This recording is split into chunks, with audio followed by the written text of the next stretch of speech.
Hello, hello, hello. Welcome to another edition of Soccer as We Like It, the Man United version. And today we are talking about the match between Man United and Istanbul and some other stories. United beat Istanbul by 4-1, revenging that defeat, that disaster of 2 weeks ago. 2 goals by Bruno Fernandes and 1 goal by Marcus Rashford, a penalty, and the last one by Daniel James. Yes, United played very well in the first half, but in the second half, they played like a team that had been derailed and they had taken the battery out of the action man. But it is what it is. 3 points and they top the table in the Champions League group. Now it's back to Premier League on Sunday, where they play a tough, cracking, fast moving Southampton. Can United get the 3 points? We just have to wait and see. Other developments that have come in today. A legend of global football, Diego Maradona, the guy who destroyed England in 1986 with the hand of God, and the second, one of the best goals in World Cup history, by beating 7 players from the centre circle and scoring England. The final score was Argentina 2, England 1 in 1986. I was a young kid at the time, but I remember that goal, the hand of God, where he put the hand above Peter Shilton, the England goalkeeper, and he celebrated. He even confessed that he did use his hand, but he told his friends, keep celebrating, they'll believe, because back in those days, there was no such thing as VAR. So, yes, he scored. But take away that, Diego Maradona single-handedly took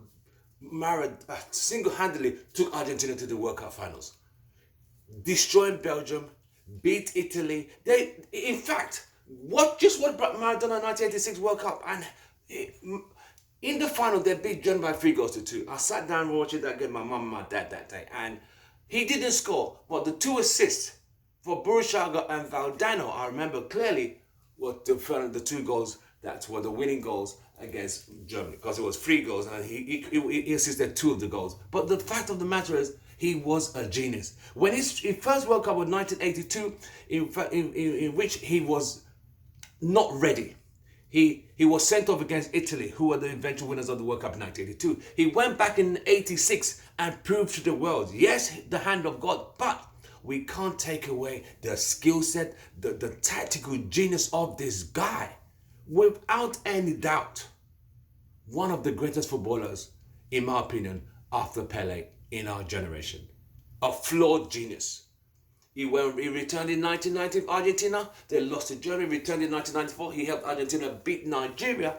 But at the same time, he was an absolute genius. But off the field, he was something else. Drugs, rock and roll, drugs. He's been on drugs for so long. He said even when he played for Napoli, when he gave Napoli the only league title back in the day, he said when they asked for a urine test, he would tell another footballer to put the urine sample in, and they'll pass that for doctors for a test to show that he was not on drugs. But he said he was on drugs. He's always been on drugs. And unfortunately, may he so rest in peace, he passed away today after cardiac arrest. He's been in and out of hospital over the last couple of months, a couple of years. He's been out. He's had 9 lives as a cat. But let's look at this.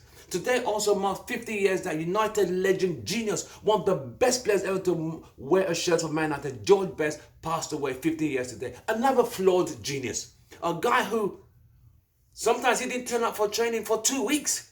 Sam Best didn't even know where he was.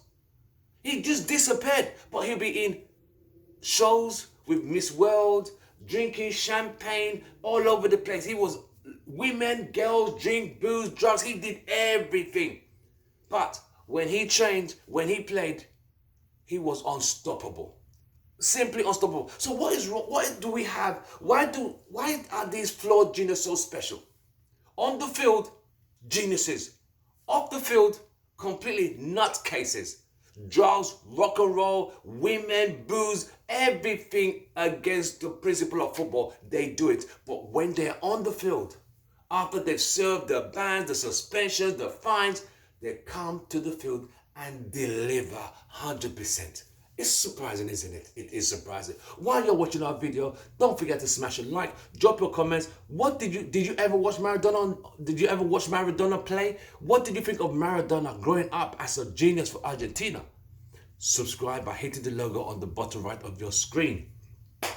So, overall, I can simply say, growing up watching Maradona play for Argentina, I could simply say this guy was on another level. England played Argentina in the quarterfinals. I think it was in Mexico. It was 1986 Mexico World Cup, and England were not exactly performing. Then Maradona, there was a ball that went up in the air, and Maradona, he's shorter than Peter Shooting. There is no how he can outjump Peter Shooting with his head. So what he did was scoop the ball with his hand and said it was the hand of God. Like I said earlier, there was no VAR at those days, so the referee said it was a goal. England protested and he was the most hated man in England in 1986. But the second goal he scored, he got the ball from the center circle and went past a guy who had the center of gravity so low. He just whizzed past 7 players, including the keeper, to score one of the best goals ever seen in a World Cup. And after that, there was no stopping Argentina. There was just that song. If you remember that song, ain't no stopping us, ain't no stopping. He was one of those. He just kept pushing and pushing and pushing. But what he had the talent, he had the vision, he had the understanding, he had the tactics and the skill set to make his team. He was the one player in that team who was simply, that Argentina team was okay, but take him out of that team, they would not have won that World Cup. He single-handedly gave Argentina that World Cup in 1986, without a doubt. Without a doubt. So, may his soul rest in peace. As we all say, every genius has his day. But today's players are so different from back in the day. Today you have a lot of genius players, but the field, the social media and all this, it's more in a bubble. Go to your mansion and, shoot your cameras, do your Instagram. Yeah, very predictable, very robotic. But George Best, Maradona, another level. Well, back to Manchester United. They played yesterday, got 4-1, got 3 points, have scored 12 in that group, lead the group, have conceded 4, and they moved to Southampton on Sunday, which we don't even know what to expect. Because knowing United could go to Southampton and go and lose. And they could even win. Let me tell you something. When it comes to Man United, I've gotten to that point whereby I want to be positive and say, yes, we got 3 points, but I can't. I just can't. Because I don't know what team will turn out on that day. I don't know if it's A, B, C, D, F. I don't know. So I just have to take every game as it comes. Okay, we beat West Brom 1-0. Beat Istanbul 4-1. Come Southampton on Sunday, let's see what we can come up with. And that will answer, have United turned the corner? We don't know. But Ole Gunnar Solskjaer did say he wants to look for a transfer that is going to inspire United. Can United do it? Don't forget, United have a game in hand. They have now moved to 10th position and now,